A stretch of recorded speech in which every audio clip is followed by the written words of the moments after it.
কালিমা, নামাজ, রোজা, হজ ও যাকাত। এই পাঁচটির মধ্যে গুরুত্বপূর্ণ ইবাদত হলো নামাজ। তাছাড়াও রাসূল সাল্লাল্লাহু আলাইহি সাল্লাম বলেছেন, আস-সালাতু ইমাদুদ্দিন, মান আকামাহা ফাকাদ আকামাদ-দ্বীন। অর্থাৎ যে ব্যক্তি তার নামাজকে প্রতিষ্ঠিত করলো, সে তার ধর্মকেও প্রতিষ্ঠিত করলো। মান হাদামা ফাকাদ হাদামাদ-দ্বীন। অর্থাৎ যে ব্যক্তি তার নামাজকে প্রতিষ্ঠিত করলো না, সে তার ধর্মকে ধ্বংস করে দিল।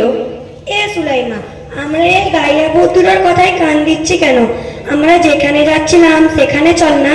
চল, আমরা সিনেমা দেখতে যাচ্ছিলাম, সিনেমা দেখতেই যাই। আরে বান্ধবী দাঁড়াও, তোমরা কোথায় যাচ্ছ? আমার বান্ধবী কি বলেছে তা তুমি কানে শুনতে পাওনি?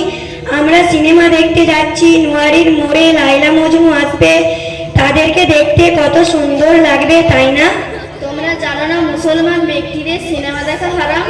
আরে নাসিমা, সিনেমা দেখবো তো আমরা, তোমাদের এত বুঝতে বলেছে কে? হ্যাঁ শুনি।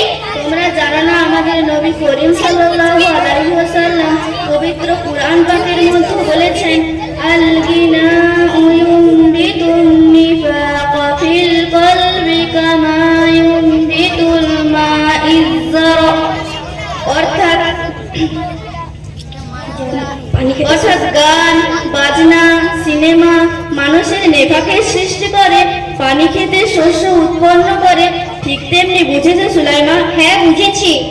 আরে বোন, তোমাকে এত জ্ঞান দিতে কে বলেছে শুনিয়ে? আমি তোমাদের জ্ঞান দিতে যাব কেন?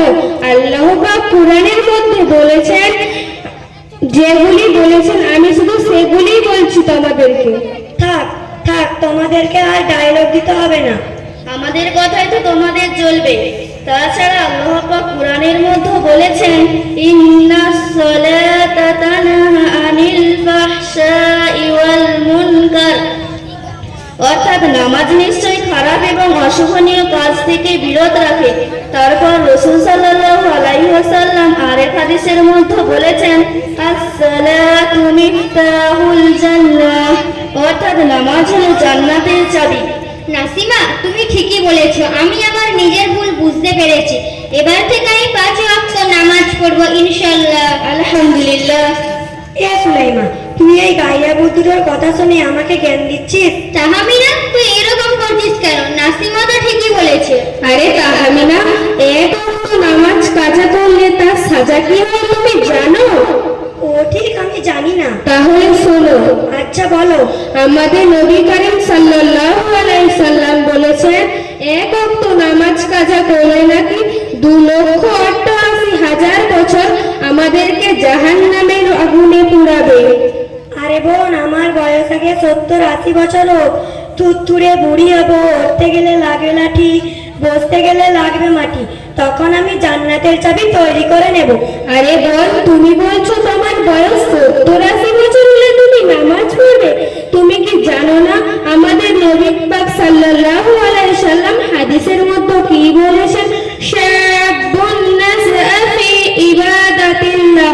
অর্থাৎ যৌবন বয়সে ইবাদত আল্লাহ তাআলার দরবারে বেশি গ্রহণযোগ্য। এমনকি জিবরাইল আলাইহিস সালাম বলেছেন, পৃথিবীতে কত ফোঁটা বৃষ্টি পড়ে তা আমি গুনতে পারি, কিন্তু যৌবন বয়সে ইবাদত আমি জিবরাইল গুনতে পারি না। আরে বোন, তুমি খুব বেশি বকছো। তোমার সমস্যাটা কোথায় আসলে? তাহমিনা, আমাদের সমস্যা না, সমস্যাটা হলো তোমার। নামাজ প্রত্যেক মুসলমান ব্যক্তিদের উপর ফরজ করা হয়েছে। থাক, তোকে আর বলতে হবে না। নামাজ পড়ার সময় আমার কাছে নেই, তাছাড়া নামাজও পড়তে জানি না। কেন? আমরা আছি তো, আমরা তোমাকে নামাজ শিখিয়ে দেব। আমাকেও শিখাইতে হবে কিন্তু তোমাদেরকে। ঠিক আছে, তোমরা যাবে আমার সঙ্গে। কোথায় যাব আমরা? কথায় আবার, যেখানে আমরা কুরআন, হাদিস, নামাজ সম্পর্কে জ্ঞান অর্জন করছি। কোথায় সেই জায়গা যেখানে তোমরা কুরআন, হাদিস, নামাজ সম্পর্কে জ্ঞান অর্জন করো? কথায় আবার, আমাদের একারিয়া মক্তবে তালিমুল কুরআনে, যেখানে আমাদের শিক্ষক আমাদেরকে সকল বিষয়ে জ্ঞান অর্জন করান। আচ্ছা ঠিক আছে বোন, এবার থেকে আমরা 5 ওয়াক্ত নামাজ পড়ব, আর তোমার সাথে মক্তবে যাব, আর নামাজ, কুরআন, হাদিস সম্পর্কে জ্ঞান অর্জন করব ইনশাআল্লাহ। আলহামদুলিল্লাহ। পরিশেষে সকল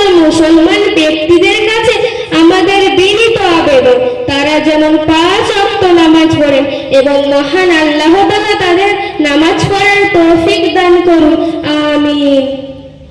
কঠিন হাসরের দিনেতে নফসি নফসি করিতে রবে বিশ্ব নবীজি সেদিন শুধু বিশ্ব নবীজি সেদিন শুধু মোদের তাই কাঁদিবে ইয়া রাসূলুল্লাহ ইয়া হাবিবুল্লাহ ইয়া রাসূলুল্লাহ ইয়া হাবিবুল্লাহ সূর্য আসবে মাথার উপর মাটি পুড়ে তামা হবে ওপর দিকে দেখিবে সবাই নফসি নফসি করিতে রবে গায়ের ঘামে কাটবে সাঁতার মাথার ভিনু পড়বে গলে